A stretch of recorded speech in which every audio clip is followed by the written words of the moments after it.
मैना की इच्छा के अनुसार एक ब्राह्मण पत्नी का पार्वती को पति धर्म व्रत का उपदेश देना। ब्रह्मा जी कहते हैं, नारद, तदनंतर सप्तर्षियों ने हिमालय से कहा, गिरिराज, अब आप अपनी पुत्री पार्वती देवी की यात्रा का उचित प्रबंध करें। मुनीश्वर, यह सुनकर पार्वती के भावी विरह का अनुभव करके गिरिराज कुछ काल तक अधिक प्रेम के कारण विषाद में डूब गए। कुछ देर बाद सचेत हो शैलराज ने तथास्तु कहकर मैना को संदेश दिया। मुने हिमवान का संदेश पाकर हर्ष और शोक के वशीभूत हुई मैना पार्वती को विदा करने के लिए उद्यत हुई। शैलराज की प्यारी पत्नी मैना ने विधि पूर्वक वैदिक एवं लौकिक कुलाचार का पालन किया और उस समय नाना प्रकार के उत्सव मनाए। फिर उन्होंने नाना प्रकार के रत्न जटित सुंदर वस्त्रों और 12 आभूषणों द्वारा राजोचित श्रृंगार करके पार्वती को विभूषित किया।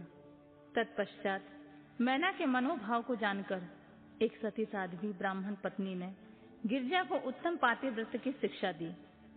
ब्राह्मण पत्नी बोली, गिरिराज कुमारी, तुम प्रेम पूर्वक यह मेरा वचन सुनो। यह धर्म को बढ़ाने वाला, इहलोक और परलोक में भी आनंद देने वाला तथा श्रोताओं को भी सुख की प्राप्ति कराने वाला है। संसार में पतिव्रता नारी ही धन्य है, दूसरी नहीं। वही विशेष रूप से पूजनीय है। पतिव्रता सब लोगों को पवित्र करने वाली और समस्त पाप राशि को नष्ट कर देने वाली है।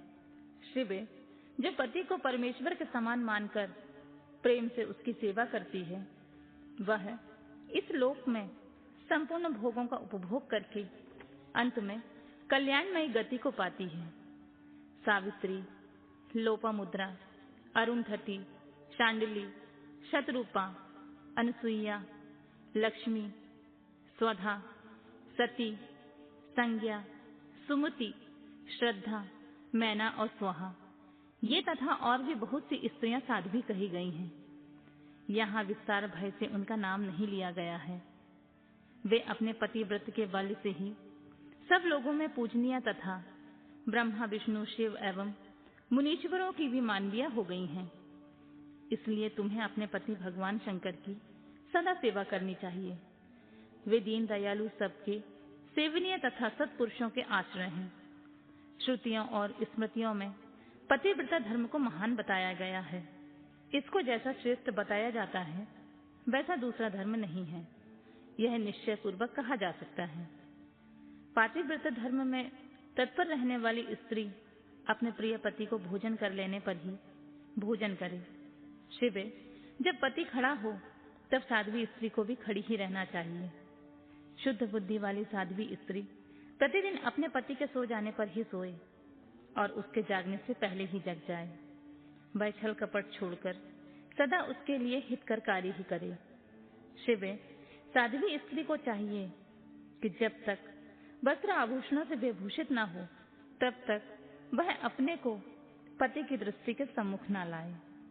यदि पति किसी कार्य से परदेश गया हो तो उतने दिन उसे कदापि श्रृंगार नहीं करना चाहिए। पतिव्रता स्त्री कभी पति का नाम न ले। पति के कटु वचन कहने पर भी वह बदले में कड़ी बात न कहे। पति के बुलाए जाने पर घर के सारे कार्य छोड़कर तुरंत उसके पास चली जाए और हाथ जोड़कर प्रेम से मस्तक झुकाकर पूछे, नाथ, किस लिए आपने इस दासी को बुलाया है? मुझे सेवा के लिए आदेश देकर अपनी कृपा से अनुग्रहित कीजिए। फिर पति जो आदेश दे उसका प्रसन्न हृदय से पालन करे। वह घर के दरवाजे पर देर तक खड़ी न रहे, दूसरे के घर न जाए, कोई गोपनीय बात जानकर हर एक के सामने उसे प्रकाशित न करे। पति के बिना कहे ही उनके लिए पूजन सामग्री स्वयं जुटा दे और उनके हित साधन के यथोचित अवसर की प्रतीक्षा करती रहे। पति की आज्ञा लिए बिना कहीं तीर्थ यात्रा के लिए भी ना जाए। लोगों की भीड़ से भरी हुई सभा या मेले आदि के उत्सवों को देखना वह दूर से ही त्याग दे। जिस नारी को तीर्थ यात्रा का फल पाने की इच्छा हो उसे अपने पति का चरणोदक पीना चाहिए। उसके लिए उसी में सारे तीर्थ और क्षेत्र हैं। इसमें कोई संशय नहीं है। पतिव्रता नारी पति के उच्छिष्ट अन्न को आदि को परम भोजन मानकर ग्रहण करे और पति जो कुछ दे उसे महाप्रसाद मानकर शिरोधार्य करे। देवता, पितर, अतिथि, सेवक वर्ग, गौ तथा भिक्षु समुदाय के लिए अन्य का भाग दिए बिना कदापि भोजन न करे। पातिव्रत धर्म में तत्पर रहने वाली गृह देवी को चाहिए कि वह घर की सामग्री को संयत एवं सुरक्षित रखे, गृह कार्य में कुशल हो, सदा प्रसन्न रहे और खर्च की ओर से हाथ खींचे रहे। पति की आज्ञा लिए बिना उपवास व्रत आदि ना करे, अन्यथा उसे उसका कोई फल नहीं मिलता है और परलोक में नरकगामिनी होती है। पति सुखपूर्वक बैठा हो या इच्छा अनुसार क्रीड़ा विनोद अथवा मनोरंजन में लगा हो, उस अवस्था में कोई आंतरिक कार्य आ पड़े तो भी पतिव्रता स्त्री अपने पति को कदापि न उठाए। पति नपुंसक हो गया हो, दुर्गति में पड़ा हो, रोगी हो, बूढ़ा हो, सुखी हो अथवा दुखी हो, किसी भी दशा में नारी अपने उस एकमात्र पति का उल्लंघन न करे। रजस वाला होने पर वह 3 रात्रि तक पति को अपना मुंह न दिखाए अथवा उससे अलग रहे। जब तक स्नान करके शुद्ध न हो जाए तब तक अपनी कोई भी बात पति के कानों में न पड़ने दे। अच्छी तरह स्नान करने के पश्चात सबसे पहले वह अपने पति के मुख का दर्शन करे, दूसरे किसी का मुंह कदापि न देखे अथवा मन ही मन पति का चिंतन करके सूर्य का दर्शन करे। पति की आयु बढ़ने की अभिलाषा रखने वाली पतिव्रता नारी हल्दी, रोली, सिंदूर, काजल आदि, चोली, पान, मांगलिक आभूषण आदि, केशों का संवारना, चोटी गूंथना तथा हाथ कान नाक के आभूषण, इन सबको अपने शरीर से दूर न करे। धोबिन, शिनाल या कुल्टा, सन्यासी और भाग्यहीना स्त्री को वह कभी भी अपनी सखी न बनाए। पति से द्वेष रखने वाली स्त्री का कभी आदर न करे। कहीं अकेली न खड़ी हो। सती स्त्री ओखली, मूसल, झाड़ू, सिल, जांत और द्वार के चौखट के नीचे वाली लकड़ी पर कभी न बैठे। मैथुन काल के सिवा वह किसी समय भी अपने पति के सामने धृष्टता न करे। जिस जिस वस्तु में पति की रुचि हो उससे वह स्वयं भी प्रेम करे। पतिव्रता देवी सदा पति का हित चाहने वाली होती हैं। वह पति के हर्ष में ही हर्ष माने। पति के मुख पर विषाद की छाया देखकर स्वयं भी विषाद में डूब जाए तथा वह प्रियतम पति के प्रति ऐसा बर्ताव करे जिससे वह उन्हें प्यारी लगे। पुण्यात्मा पतिव्रता स्त्री संपत्ति और विपत्ति में पति के लिए एक सी रहे, अपने मन में कभी विकार न आने दे और सदा धैर्य धारण किए रहे। घी, नमक, तेल आदि के समाप्त हो जाने पर भी पतिव्रता स्त्री पति से सहसा यह ना कहे कि अमुक वस्तु नहीं है। वह पति को कष्ट या चिंता में न डाले। देवेश्वरी पतिव्रता नारी के लिए एकमात्र पति ही ब्रह्मा, विष्णु और शिव से भी अधिक माना गया है। उसके लिए अपना पति शिव रूप ही है।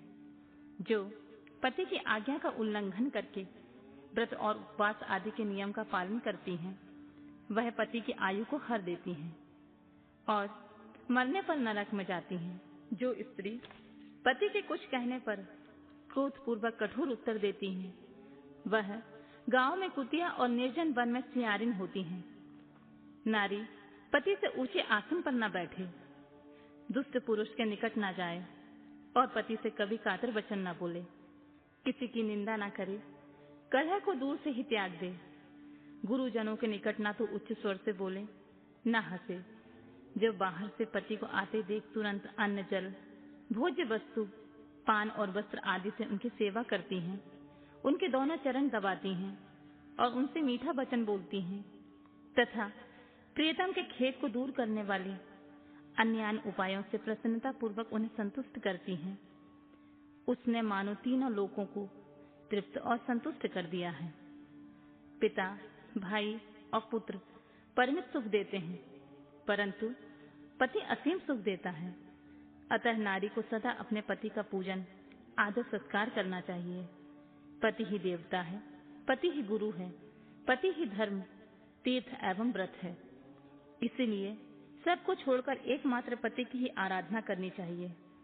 जो दुर्बुद्धि नारी अपने पति को त्याग कर एकांत में विचरती है या व्यभिचार करती है, वह वृक्ष के खोखले में शयन करने वाली क्रूर उलूकी होती है। जो पराये पुरुष को कटाक्षपूर्ण दृष्टि से देखती है, ऐसी एचाई ताइनी देखने वाली होती है।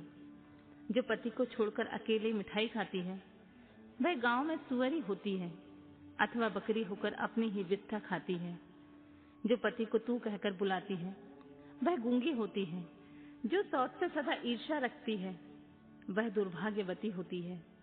जो पति की आंख बचाकर किसी दूसरे पुरुष पर दृष्टि डालती है, वह टेढ़े मुंह वाली और कुरूपा होती है।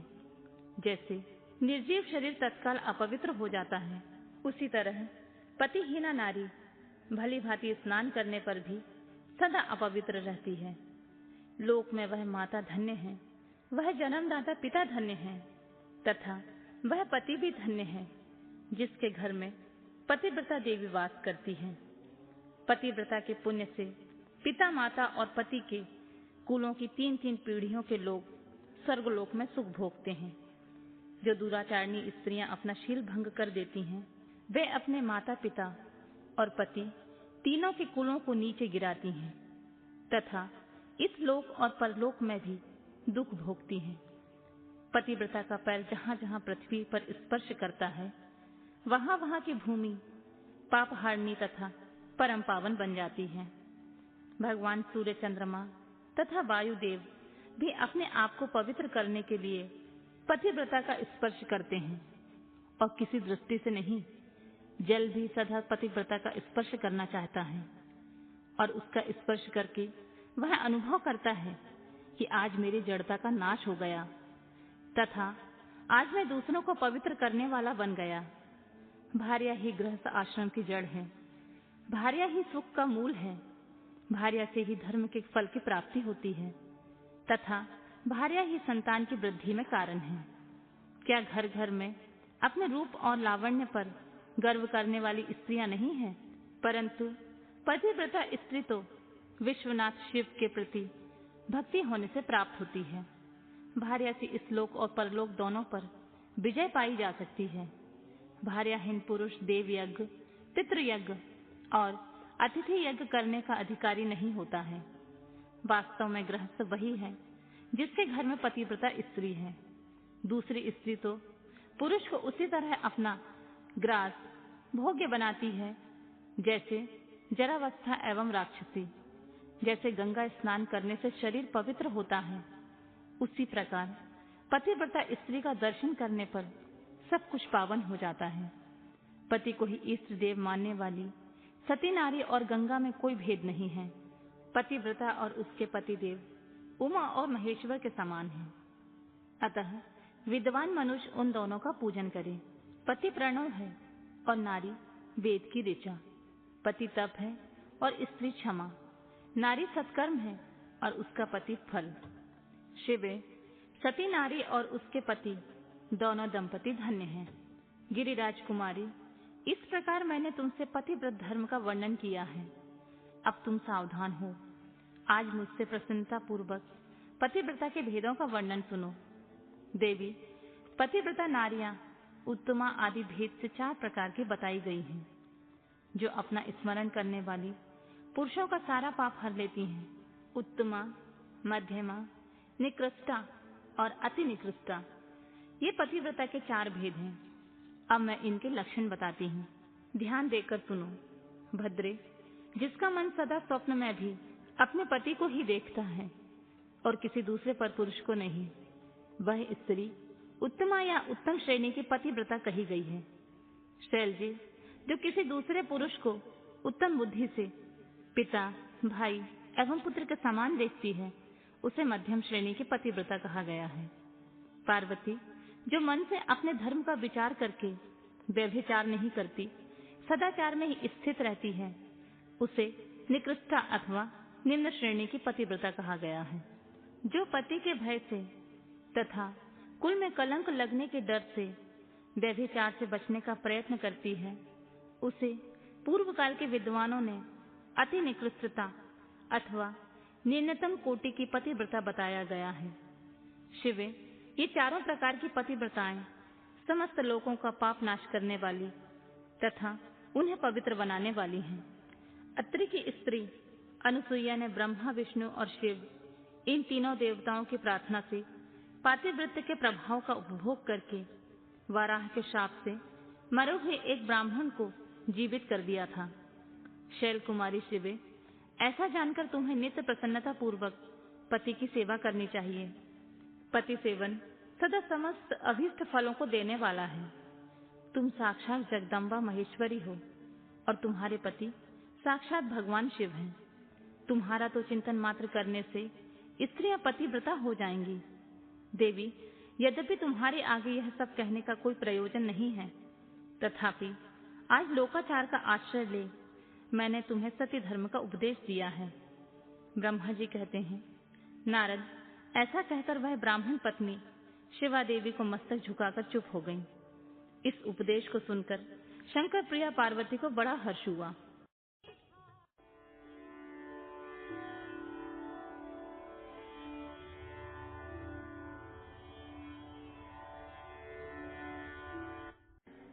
शिव पार्वती तथा उनकी बारात की विदाई। भगवान शिव का समस्त देवताओं को विदा करके कैलाश पर रहना और पार्वती खंड के श्रवण की महिमा। ब्रह्मा जी कहते हैं, नारद, ब्राह्मणी ने देवी पार्वती को पतिव्रत धर्म की शिक्षा देने के पश्चात मैना को बुलाकर कहा, महारानी जी, अब अपनी पुत्री की यात्रा कराइए, इसे विदा कीजिए। तब बहुत अच्छा कहकर वे प्रेम के वशीभूत हो गईं और धैर्य धारण करके उन्होंने काली को बुलाया और उसके वियोग के भय से व्याकुल होकर वे बेटी को बारंबार गले से लगाकर अत्यंत उच्च स्वर में रोने लगी। फिर पार्वती भी करुणाजनक बात कहती हुई जोर जोर से रो पड़ी। मैना और शिवा दोनों की विरह शोक से पीड़ित हो मूर्छित हो गईं। पार्वती के रोने से देव पत्नियां भी अपनी सुध-बुध खो बैठी। सारी स्त्रियां वहां रोने लगीं। वे सब की सब अचेत सी हो गईं। उस यात्रा के समय परम प्रभु साक्षात योगेश्वर शिव भी रो पड़े। फिर दूसरा कौन चुप रह सकता था। इसी समय अपने समस्त पुत्रों, मंत्रियों और उत्तम ब्राह्मणों के साथ हिमालय शीघ्र वहां पहुंचे और मोहवश अपनी बच्ची को हृदय से लगाकर रोने लगी। बेटी, तुम मुझे छोड़कर कहाँ जा रही हो? ऐसा कहकर सारे जगत को सूना मानते हुए वे बारंबार विलाप करने लगे। तब ज्ञानियों में श्रेष्ठ पुरोहित ने अन्य ब्राह्मणों के सहयोग से कृपा पूर्वक अध्यात्म विद्या का उपदेश देते हुए सबको सुखद रीति से समझाया। पार्वती ने भक्ति भाव से माता पिता तथा गुरु को प्रणाम किया। वे महामाया होकर भी लोकचारवश बारंबार रो उठती। पार्वती के रोने से सारी स्त्रियां रोने लगती थीं। माता मैना तो बहुत रोई, भौजाइयां भी रोने लगी। यही दशा भाइयों की थी। शिवा की माँ, भाभियां तथा अन्य युवतियां बार बार रुदन करने लगी। भाई और पिता का प्रेम और सौहार्द्रवश बिना रोए न रह सके। उस समय ब्राह्मणों ने मिलकर सबको आदर पूर्वक समझाया और यह सूचित किया कि यात्रा के लिए यह सबसे उत्तम एवं सुखद लग्न है। तब हिमालय और मैना ने विवेक पूर्वक धैर्य धारण करके शिवा के बैठने के लिए पालकी मंगवाई। ब्राह्मण की पत्नियों ने शिवा को उस पर चढ़ाया और सबने मिलकर आशीर्वाद दिया। माता पिता और ब्राह्मणों ने भी अपनी शुभकामना प्रकट की। मैना और हिमालय ने पार्वती को ऐसे ऐसे सामान दिए जो महारानी के योग्य थे। नाना प्रकार के द्रव्यों की शुभ राशि भेंट की जो दूसरों के लिए परम दुर्लभ थी। शिवा ने समस्त गुरुजनों और माता पिता को, पुरोहित और ब्राह्मणों को तथा भौजाइयों और दूसरी स्त्रियों को प्रणाम करके यात्रा प्रारंभ की।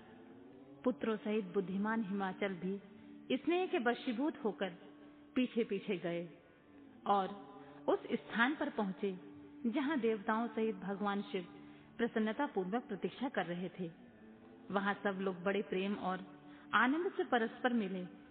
उन सब ने भगवान को प्रणाम किया और उनकी प्रशंसा करते हुए वे पुरी को लौट गए। तदनंतर कैलाश पहुंचकर भगवान शिव ने पार्वती से कहा, देवेश्वरी, तुम सदा से ही मेरी प्राण प्रिया हो। तुम्हें लीला पूर्वक इस बात की याद दिला रहा हूं कि तुम्हें पूर्व जन्म की बातों का स्मरण है। अतः मेरे और अपने नित्य संबंध का यदि तुम्हें स्मरण हो तो बताओ। अपने प्राणनाथ महेश्वर की यह बात सुनकर शंकर की नित्य प्रिया पार्वती मुस्कुराती हुई बोली, प्राणेश्वर, मुझे सब बातों का स्मरण है, किंतु इस समय आप चुप रहिए और इस अवसर के अनुकूल जो कार्य हो उसी को शीघ्र पूर्ण कीजिए। ब्रह्मा जी कहते हैं, नारद, प्रिया पार्वती के सैकड़ों सुधा धाराओं के समान मधुर वचन को सुनकर लोकाचार पारायण भगवान विश्वनाथ बड़े प्रसन्न हुए। उन्होंने बहुत सी सामग्रियां एकत्रित करके नारायण आदि देवताओं को भांति भांति के मनोहर भोज्य वस्तुएं खिलाई।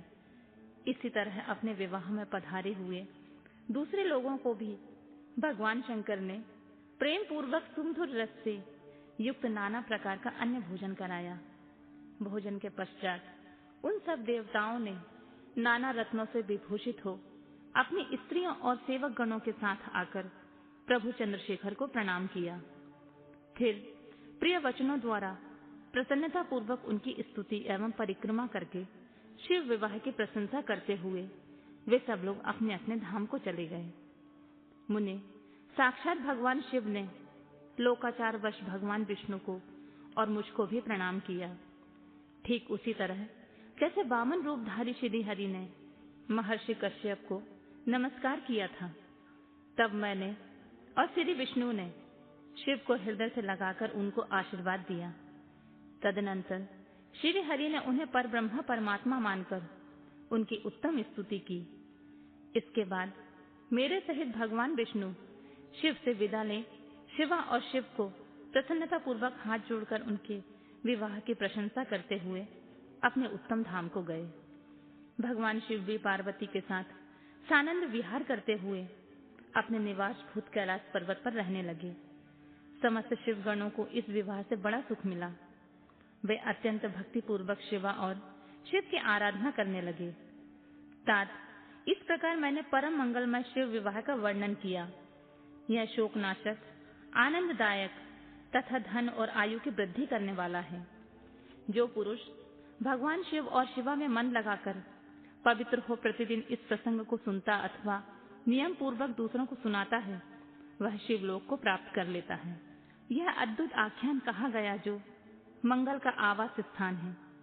यह संपूर्ण विघ्नों को शांत करके समस्त रोगों को नाश करने वाला है। इसके द्वारा स्वर्ग, यश, आयु तथा पुत्र और पौत्री की प्राप्ति होती है। वह संपूर्ण कामनाओं को पूर्ण करता है, इस लोक में भोग देता और परलोक में मोक्ष प्रदान करता है। इस शुभ प्रसंग को सुनने से अपमृत्यु का शमन होता है और परम शांति की प्राप्ति होती है। यह समस्त दुख स्वप्नों का नाशक तथा बुद्धि और विवेक आदि का साधक है। अपने शुभ इच्छा रखने वाले लोगों को शिव संबंधी सभी उत्सवों में प्रसन्नता के साथ प्रयत्न पूर्वक इसका पाठ करना चाहिए। यह भगवान शिव को संतोष प्रदान करने वाला है। विशेषतः देवता आदि की प्रतिष्ठा के समय तथा शिव संबंधी सभी कार्यों के प्रसंग में प्रसन्नता पूर्वक इसका पाठ करना चाहिए अथवा पवित्र हो शिव पार्वती के इस कल्याणकारी चरित्र का श्रवण करना चाहिए। ऐसा करने से समस्त कार्य सिद्ध होते हैं। यह सत्य है, सत्य है, इसमें कोई संशय नहीं है। रुद्र संहिता का पार्वती खंड संपूर्ण।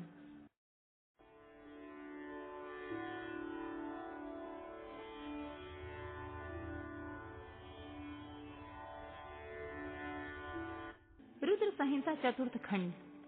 देवताओं द्वारा स्कंद का शिव पार्वती के पास लाया जाना। उनका लाड़ प्यार देवों के मांगने पर शिव जी का उन्हें तारक वध के लिए स्वामी कार्तिक को देना। कुमार की अध्यक्षता में देवसेना का प्रस्थान, महिसागर संगम पर तारकासुर का आना और दोनों की सेनाओं में मुठभेड़, वीरभद्र का तारक के साथ घोर संग्राम, पुनः श्री हरि तथा तारक के भयानक युद्ध। वंदना करने से जिनका मन प्रसन्न हो जाता है, जिन्हें प्रेम अत्यंत प्यारा है, जो प्रेम प्रदान करने वाले पूर्णानंदमय भक्तों की अभिलाषा पूर्ण करने वाले संपूर्ण ऐश्वर्यों के एकमात्र आवास स्थान और कल्याण स्वरूप हैं। सत्य जिनका श्री विग्रह है, जो सत्यमय है, जिनका ऐश्वर्य त्रिकाला बाधित है, जो सत्य प्रिय एवं सत्य प्रदाता है। ब्रह्मा और विष्णु जिनकी स्तुति करते हैं, स्वेच्छा अनुसार शरीर धारण करने वाले उन भगवान शंकर की मैं वंदना करता हूँ। श्री नारद जी ने पूछा, देवताओं का मंगल करने वाले देव परमात्मा शिव तो सर्वसमर्थ हैं। आत्माराम होकर भी उन्होंने जिस पुत्र की उत्पत्ति के लिए पार्वती के साथ विवाह किया था, उनके वह पुत्र किस प्रकार उत्पन्न हुआ तथा तारकासुर का वध कैसे हुआ। ब्राह्मण, मुझ पर कृपा करके यह सारा वृतांत पूर्ण रूप से वर्णन कीजिए। इसके उत्तर में ब्रह्मा जी ने कथा प्रसंग सुनाकर कुमार के गंगा से उत्पन्न होने तथा कृतिका आदि 6 स्त्रियों के द्वारा उनके पाले जाने, उन 6 की संतुष्टि के लिए उनके 6 मुख धारण करने और कृतिकाओं के द्वारा पाले जाने के कारण उनका नाम कार्तिकेय नाम होने की बात कही। तदनंतर उनके शंकर गिरिजा की सेवा में लाए जाने की कथा सुनाई। फिर ब्रह्मा जी ने कहा, भगवान शंकर ने कुमार को गोद में बैठाकर अत्यंत स्नेह किया। देवताओं ने उन्हें नाना प्रकार के पदार्थ, विद्याएं, शक्ति और अस्त्र शस्त्र आदि प्रदान किए। पार्वती के हृदय में प्रेम समाता नहीं था। उन्होंने हर्षपूर्वक मुस्कुराकर कुमार को परमोत्तम ऐश्वर्य प्रदान किया, साथ ही चिरंजीवी भी बना दिया। लक्ष्मी ने दिव्य संपत्ति तथा एक विशाल एवं मनोहर हार अर्पित किया। सावित्री ने प्रसन्न होकर सारी सिद्ध विद्याएं प्रदान की। मुनि श्रेष्ठ, इस प्रकार वहां महोत्सव मनाया गया। सभी के मन प्रसन्न थे। विशेषतः शिव और पार्वती के आनंद का पार नहीं था। इसी बीच देवताओं ने शंकर भगवान से कहा, यह तारकासुर कुमार के हाथों ही मारे जाने वाला है, इसलिए यह पार्वती परिणय तथा कुमारोत्पत्ति आदि उत्तम चरित्र घटित हुआ है। अतः हम लोगों के सुखार्थ उसका काम तमाम करने हेतु कुमार को आज्ञा दीजिए। हम लोग आज ही अस्त्र शस्त्र से सुसज्जित होकर तारका को मारने के लिए रण यात्रा करेंगे। ब्रह्मा जी कहते हैं, मुने, यह सुनकर भगवान शंकर का हृदय दयाद्र हो गया। उन्होंने उनकी प्रार्थना स्वीकार करके उसी समय तारका का वध करने के लिए अपने पुत्र कुमार को देवताओं को सौंप दिया। फिर तो शिव जी की आज्ञा मिल जाने पर ब्रह्मा, विष्णु आदि सभी देवता एकत्र होकर गुह को आगे करके तुरंत ही उस पर्वत से चल दिए। उस समय श्री हरि आदि देवताओं के मन में पूर्ण विश्वास था कि अवश्य तारका का वध कर डालेंगे। वे भगवान शंकर के तेज से भावित हो कुमार के सेनापतित्व का तारक का संहार करने के लिए आए। उधर महाबली तारक ने जब देवताओं के इस युद्धोद्योग को सुना, तब वह भी एक विशाल सेना के साथ देवों से युद्ध करने के लिए तत्काल ही चल पड़ा।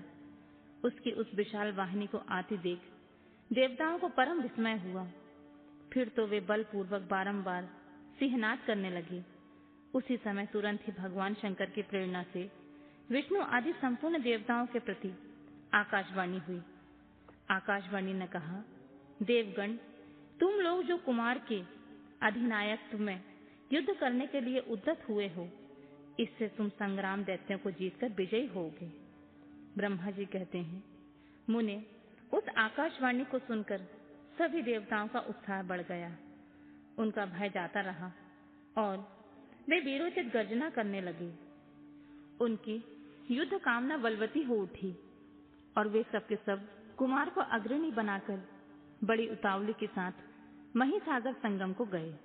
उधर बहुसंख्यक असुरों से घिरा हुआ वह तारक भी बहुत बड़ी सेना के साथ शीघ्र ही वहां आ धमका, जहां वे सभी देवता खड़े थे। उस असुर के आगमन काल में प्रलयकालीन मेघों के समान गर्जना करने वाली रणभेरियों तथा अन्यान कर्कश शब्द करने वाले रणवाद्य बज रहे थे। उस समय तारकासुर के साथ आने वाले दैत्य ताल ठोकते हुए गर्जना कर रहे थे। उनके पदाघात से पृथ्वी कांप उठती थी। उस अत्यंत भयंकर कोलाहल को सुनकर वे सभी देवता निर्भय ही बने रहे। वे एक साथ मिलकर तारकासुर से लोहा लेने के लिए डटकर खड़े हो गए। उस समय देवराज इंद्र कुमार को गजराज पर बैठाकर सबसे आगे खड़े हुए। वे लोकपालों से घिरे हुए थे और उनके हाथ में देवताओं की महती सेना थी। तत्पश्चात कुमार ने उस गजराज को तो महेंद्र को ही दे दिया और वे स्वयं एक ऐसे विमान पर आरूढ़ हुए जो परम आश्चर्यजनक तथा नाना प्रकार के रत्नों से सुशोभित था। उस समय उस विमान पर सवार होने से सर्वगुण संपन्न महायशस्वी शंकर पुत्र कुमार उत्कृष्ट शोभा से संयुक्त होकर सुशोभित हो रहे थे। उन पर परम प्रकाशमान चमर डुलाए जा रहे थे। इसी बीच बलाभिमानी एवं महावीर देवता और दैत्य क्रोध से विहल होकर परस्पर युद्ध करने लगे। उस समय देवताओं और दैत्यों में बड़ा घमासान युद्ध हुआ। क्षण भर में ही सारी रणभूमि रुण मुंडों से व्याप्त हो गई। तब महाबली तारकासुर बहुत बड़ी सेना के साथ देवताओं से युद्ध करने के लिए वेग पूर्वक आगे बढ़ा। उस रण दुर्मत तारक को युद्ध की कामना से आगे बढ़ते देखकर इंद्र आदि देवता तुरंत ही उसके सामने आए। फिर तो दोनों सेनाओं में महान कोलाहल होने लगा। तत्पश्चात देवों तथा असुरों का विनाश करने वाला ऐसा द्वंद्व युद्ध प्रारंभ हुआ कि जिसे देखकर वीर लोग हर्षोत्फुल्ल हो गए और कायरों के मन में भय समा गया। इसी बीच वीरभद्र कुपित होकर महाबली प्रथम गणों के साथ वीराभिमानी तारक के समीप आ पहुंचे। वे बलवान गणनायक भगवान शिव के कोप से उत्पन्न हुए थे। अतः समस्त देवताओं को पीछे करके युद्ध की अभिलाषा से तारक के सम्मुख डट गए। उस समय प्रथम गणों तथा सारे असुरों के मन में परम उल्लास था। अतः वे उस समय महासमर में परस्पर गुत्थमुत्थ होकर जूझने लगे। तदनंतर वीरभद्र से तारक का भयानक युद्ध हुआ। इसी बीच असुरों की सेना रण से विमुख होकर भाग गई। इसी प्रकार अपनी सेना को तितर बितर हुआ देख उसका नायक तारकासुर क्रोध से भर गया और 10,000 भुजाएं धारण करके सिंहासन पर सवार होकर देवगणों को मार डालने के लिए वेग पूर्वक उनकी ओर झपटा। वह युद्ध के मुहाने पर देवों तथा प्रथम गणों को मार मारकर गिराने लगा। तब प्रथम गणों के नेता महाबली वीरभद्र उसके उस कर्म को देखकर उसका वध करने के लिए अत्यंत कुपित हो उठे। फिर तो उन्होंने भगवान शिव के चरण कमल का ध्यान करके एक ऐसा श्रेष्ठ त्रिशूल हाथ में लिया जिसके तेज से सारी दिशाएं और आकाश प्रकाशित हो उठे। इसी अवसर पर महान कौतुक प्रदर्शन करने वाले स्वामी कार्तिक ने तुरंत ही वीरबाहु द्वारा कहलाकर उस युद्ध को रोक दिया। तब स्वामी की आज्ञा से वीरभद्र उस युद्ध से हट गए।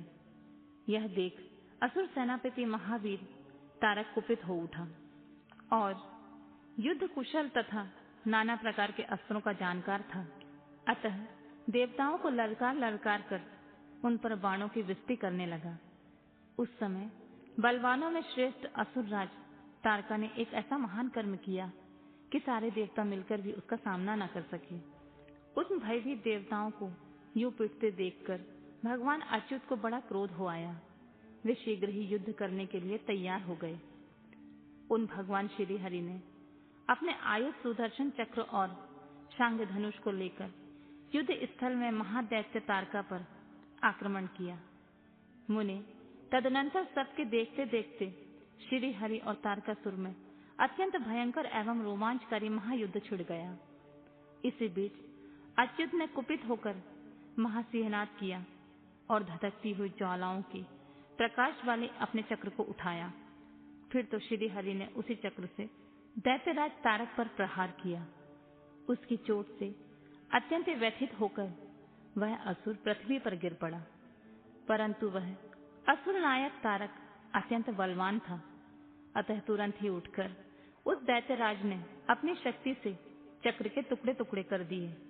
मुने भगवान विष्णु और तारकासुर दोनों बलवान थे और उन दोनों में अगाध बल था। अतः युद्ध स्थल में वे परस्पर जूझने लगे।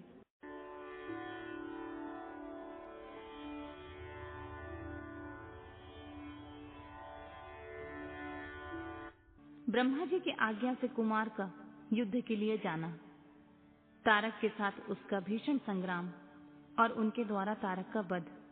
तत्पश्चात देवों द्वारा कुमार का अभिनंदन और स्तवन, कुमार का उन्हें वरदान देकर कैलाश पर जा शिव पार्वती के पास निवास करना। ब्रह्मा जी ने कहा, शंकर सुवन स्वामी कार्तिक, तुम तो देवाधिदेव हो।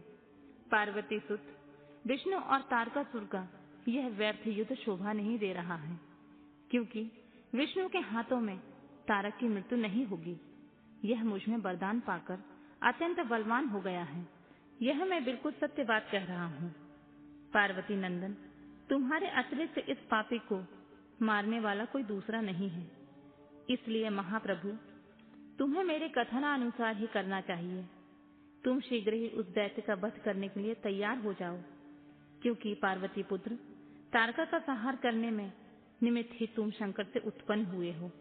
ब्रह्मा जी कहते हैं, मुने, यो मेरा कथन सुनकर शंकर नंदन कुमार कार्तिकेय हंस पड़े और प्रसन्नता पूर्वक बोले, तथास्तु, ऐसा ही होगा।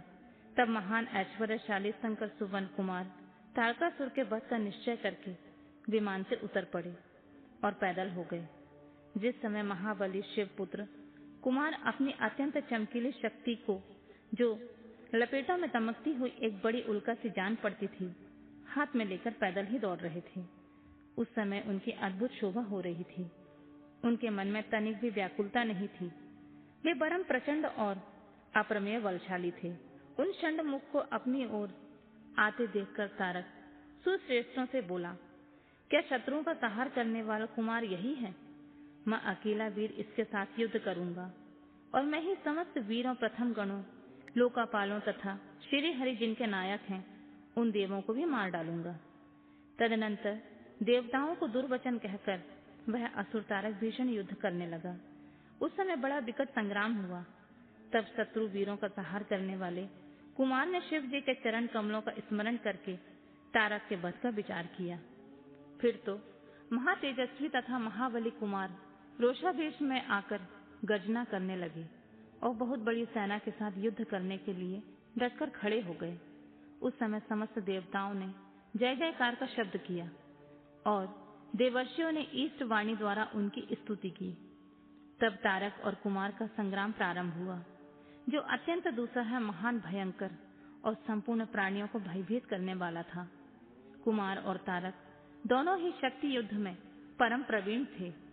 अतः अत्यंत रोषावेश में वे अपने परस्पर एक दूसरे पर प्रहार करने लगे।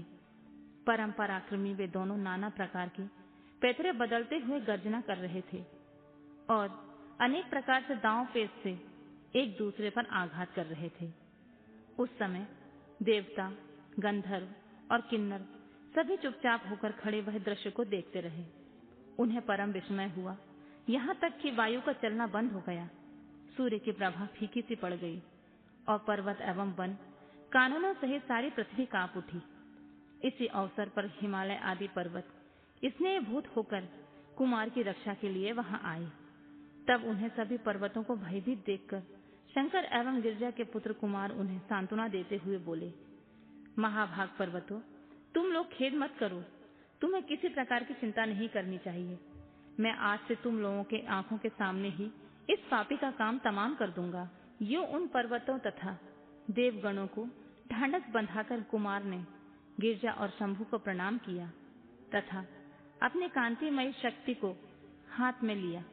शंभु पुत्र कुमार महाबली तथा महान ऐश्वर्यशाली तो थे ही। जब उन्होंने तारका का वध करने की इच्छा से शक्ति हाथ में ली, उस समय उनकी अद्भुत शोभा हुई।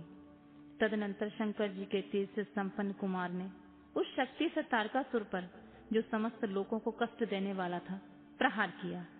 उस शक्ति के आघात से तारकासुर के सभी अंग भंग छिन्न भिन्न हो गए और संपूर्ण असुर गणों का अधिपति वह महावीर सहसा धराशाही हो गया। मुने, सबके देखते देखते वही कुमार द्वारा मारे गए तारक के प्राण पखेरु उड़ गए। उस उत्कृष्ट वीर तारक को महासमर में प्राण रहित होकर गिरा हुआ देखकर वीरवर कुमार ने पुनः उस पर वार नहीं किया। उस महाबली दैत्यराज तारक के मारे जाने पर देवताओं ने बहुत से असुरों को भी मौत के घाट उतार दिया। उस युद्ध में कुछ असुरों ने भयभीत होकर हाथ जोड़ लिए, कुछ के शरीर छिन्न भिन्न हो गए और हजारों दैत्य मृत्यु के अतिथि बन गए। कुछ शरणार्थी दैत्य अंजलि बांधकर पाही पाही रक्षा कीजिए यूं पुकारते हुए कुमार के शरणापन्न हो गए। कुछ मार डाले गए और कुछ मैदान छोड़कर भाग गए। सहस्त्रों दैत्य जीवन की आशा से भागकर पाताल में घुस गए। उन सब की आशाएं भंग हो गई थीं और मुख पर दीनता छाई हुई थी। मुनीश्वर, इस प्रकार वह सारी दैत्य सेना विनष्ट हो गई। देवगणों के भय से कोई भी वहां नहीं ठहर सका। उस दुरात्मा तारक के मारे जाने पर सभी लोग निष्कंठक हो गए और इंद्र आदि सभी देवता आनंद मग्न हो गए। यु कुमार को विजयी देखकर एक साथ ही संपूर्ण देवताओं तथा त्रिलोकी के समान समस्त प्राणियों को महान आनंद प्राप्त हुआ। उस समय भगवान शंकर भी कार्तिकेय की विजय का समाचार पाकर प्रसन्नता से भर गए और पार्वती जी के साथ गणों से घिरे हुए वहां पधारे। तब जिनके हृदय में प्रेम समाता नहीं था, वे पार्वती जी परम प्रेम पूर्वक सूर्य के समान तेजस्वी अपने पुत्र कुमार को अपनी गोद में लेकर लाड़ प्यार करने लगी। उसी अवसर पर अपने पुत्रों से घिरे हुए हिमालय ने बंधु बांधुओं तथा अनुयायियों के साथ आकर शंभु, पार्वती और गुह का स्तवन किया। तत्पश्चात संपूर्ण देवगण, मुनि, सिद्ध और चारणों ने शिव नंदन कुमार शंभु और परम प्रसन्न हुई पार्वती की स्तुति की। उस समय उपदेवों ने बहुत बड़ी पुष्प वर्षा की। सभी प्रकार के बाजे बजने लगे। विशेष रूप से जयकार और नमस्कार के शब्द बारंबार उच्च स्वर में गूंजने लगे। उस समय वहां एक महान विजय उत्सव मनाया गया, जिसमें कीर्तन की विशेषता थी। वह स्थान गाने बजाने के शब्द तथा अधिकाधिक ब्रह्म घोष से व्याप्त था। मुने, समस्त देवगण ने प्रसन्नता पूर्वक गा बजाकर तथा हाथ जोड़कर भगवान जगन्नाथ की स्तुति की। तत्पश्चात सबसे प्रशंसित तथा अपने गणों से घिरे हुए भगवान रुद्र जगत जननी भवानी के साथ अपने निवास स्थान कैलाश को चले गए। इधर तारक को मारे गया देखकर सभी देवताओं तथा अन्य समस्त प्राणियों के चेहरे पर हंसी खिलने लगी। वे भक्ति पूर्वक शंकर सुवन कुमार की स्तुति करने लगे। देव, तुम दानव श्रेष्ठ तारक का हनन करने वाले हो, तुम्हें नमस्कार है। शंकर नंदन, तुम वाणासुर के प्राणों का अपहरण करने वाले तथा प्रलंबासुर के विनाशक हो। तुम्हारा स्वरूप परम पवित्र है, तुम्हें हमारा अभिवादन है।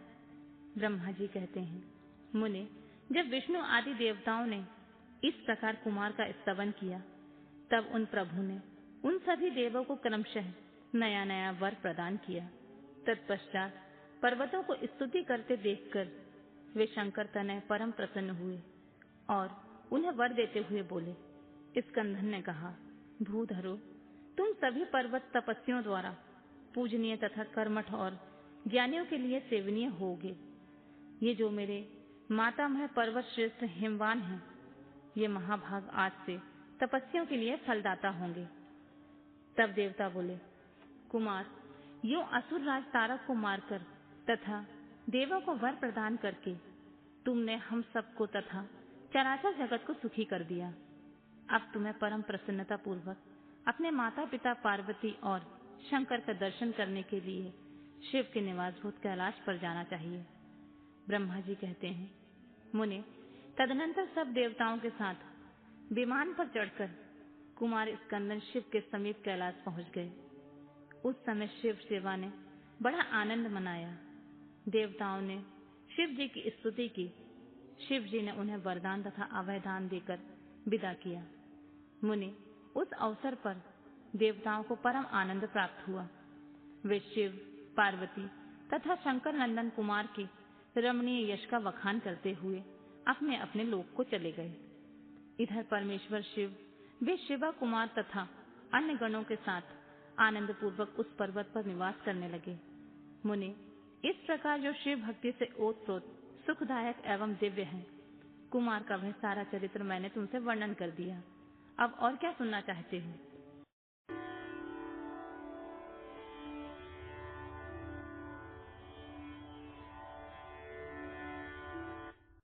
शिवा का अपनी मैल से गणेश को उत्पन्न करके द्वारपाल पद पर नियुक्त करना। गणेश द्वारा शिव जी के रोके जाने पर उनका शिव गणों के साथ भयंकर संग्राम।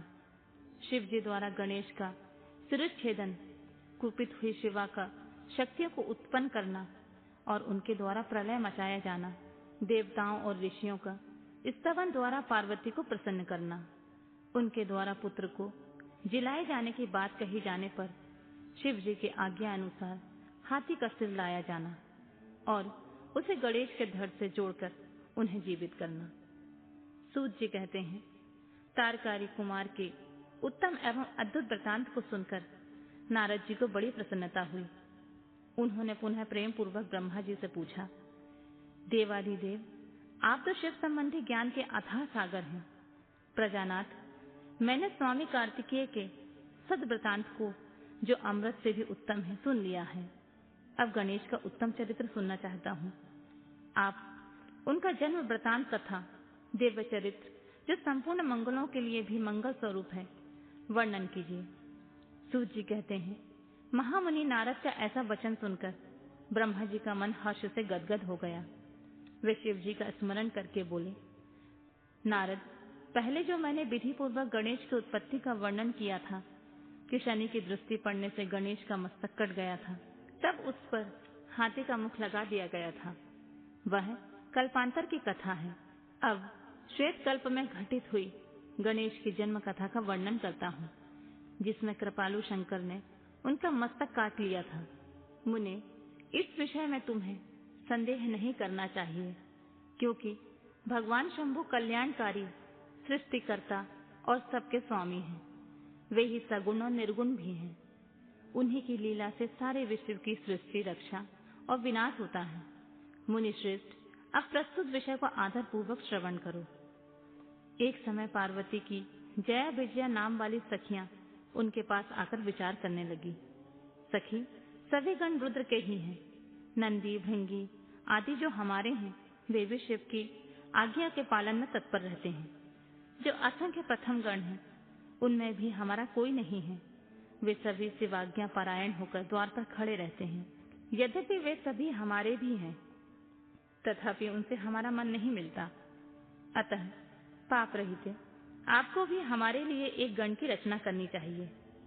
ब्रह्मा जी कहते हैं, मुनि, जब सखियों ने पार्वती से ऐसा सुंदर वचन कहा, तब उन्होंने उसे हितकारक माना और वैसा करने का विचार किया। तदनंतर किसी समय जब पार्वती जी स्नान कर रही थीं, तब सदाशिव नंदी को डरा धमकाकर घर के भीतर चले आए। शंकर जी को आते देखकर स्नान करती हुई जगत जननी पार्वती उठकर खड़ी हो गईं। उस समय उनको बड़ी लज्जा आई। वे आश्चर्यचकित हो गईं और उस अवसर पर उन्होंने सखियों के वचन को हितकारक तथा सुखप्रद माना।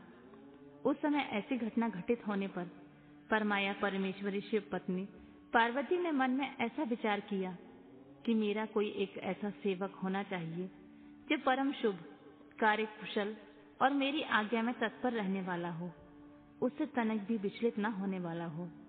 यूं विचार कर पार्वती देवी ने अपने शरीर के मेल से एक ऐसे चेतन पुरुष का निर्माण किया जो संपूर्ण शुभ लक्षणों से संयुक्त था। उसके सभी अंग सुंदर और दोष रहित थे। उसका शरीर विशाल, परम शोभायमान और महान बल पराक्रम से संपन्न था। देवी ने उसे अनेक प्रकार के वस्त्र, नाना प्रकार के आभूषणों से बहुत सा उत्तम आशीर्वाद देकर कहा, तुम मेरे पुत्र हो, मेरे अपने ही हो। तुम्हारे समान प्यारा मुझे कोई दूसरा नहीं है। पार्वती के ऐसा कहने पर वह पुरुष उन्हें नमस्कार करके बोला। गणेश ने कहा, माँ, आज आपको कौन सा कार्य आ पड़ा है? मैं आपके कथानुसार उसे पूर्ण करूंगा। गणेश के यूं पूछने पर पार्वती जी अपने पुत्र को उत्तर देते हुए बोली।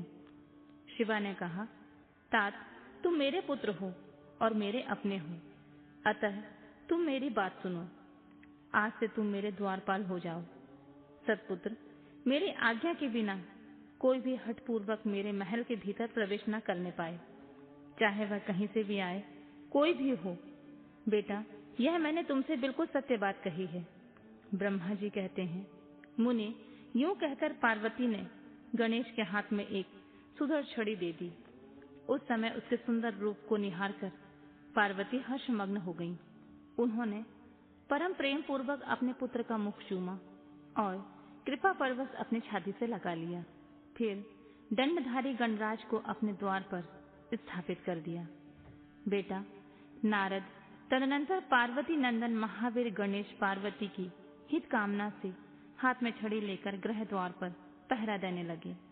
उधर शिवा अपने पुत्र गणेश को अपने दरवाजे पर नियुक्त करके स्वयं सखियों के साथ स्नान करने लगी।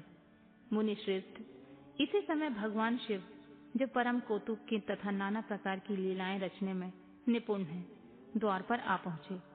गणेश उन पार्वती पति को पहचानते तो थे नहीं, अतः बोल उठे, देव, माता की आज्ञा के बिना तुम अभी भीतर न जाओ। माता स्नान करने बैठ गई हैं। तुम कहाँ जाना चाहते हो? इस समय यहाँ से हट जाओ। यूं कहकर गणेश ने उन्हें रोकने के लिए छड़ी हाथ में ले ली। ऐसा करते देख शिव जी बोले, मूर्ख, तू किसे रोक रहा है? दुर्बुद्धे, क्या तू मुझे नहीं जानता? मैं शिव के अतिरिक्त और कोई नहीं हूँ।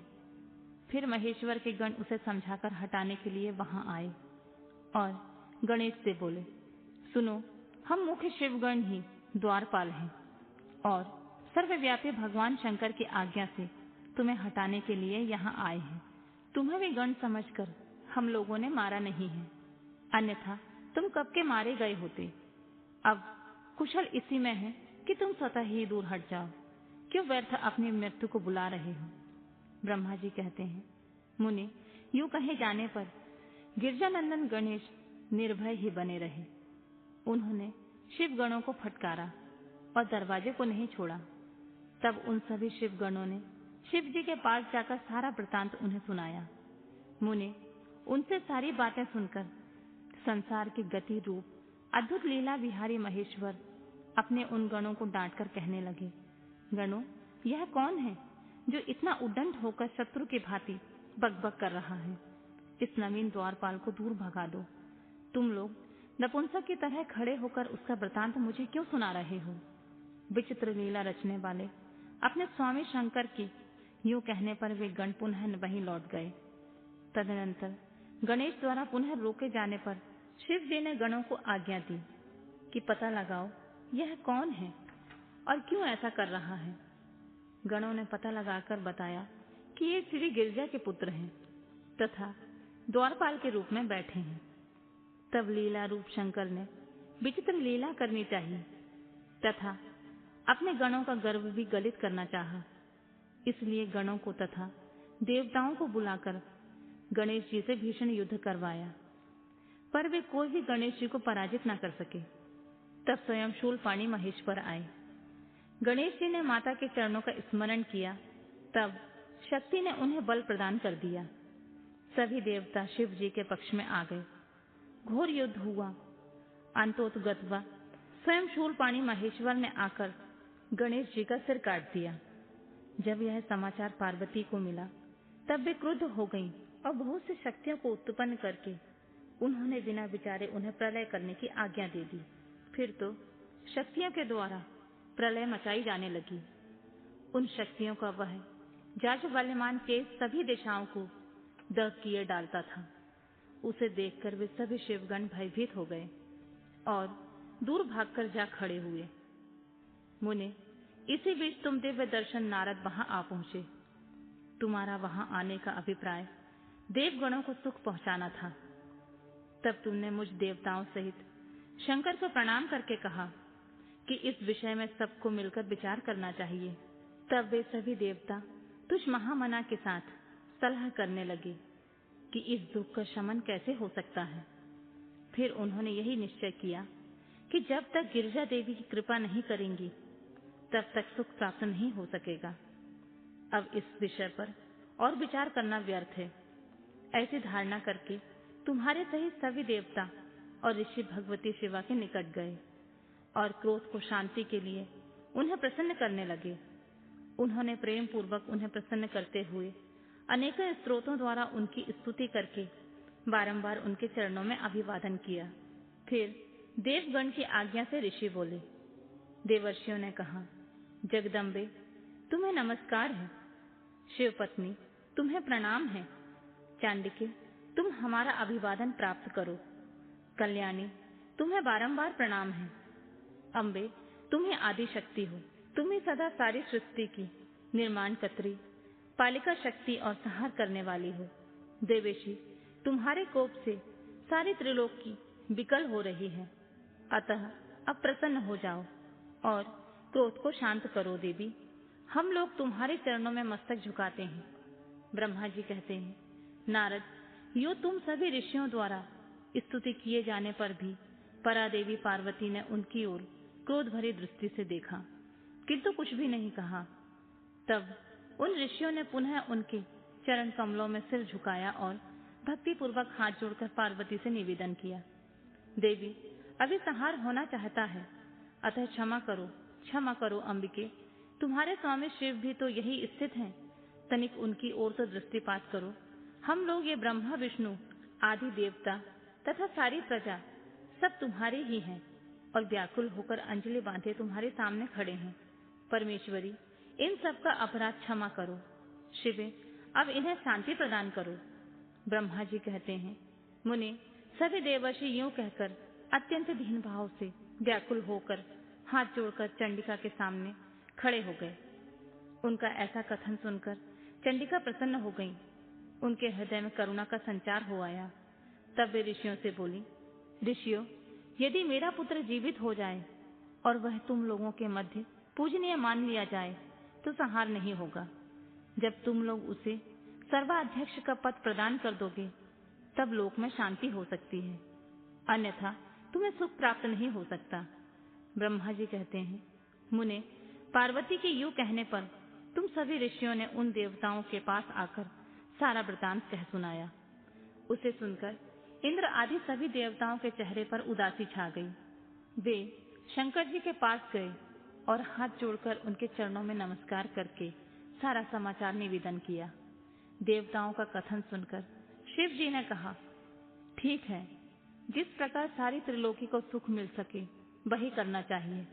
अतः अब उत्तर दिशा की ओर जाना चाहिए और जो जीव पहले मिले उसका सिर काटकर उस बालक के शरीर पर जोड़ देना चाहिए।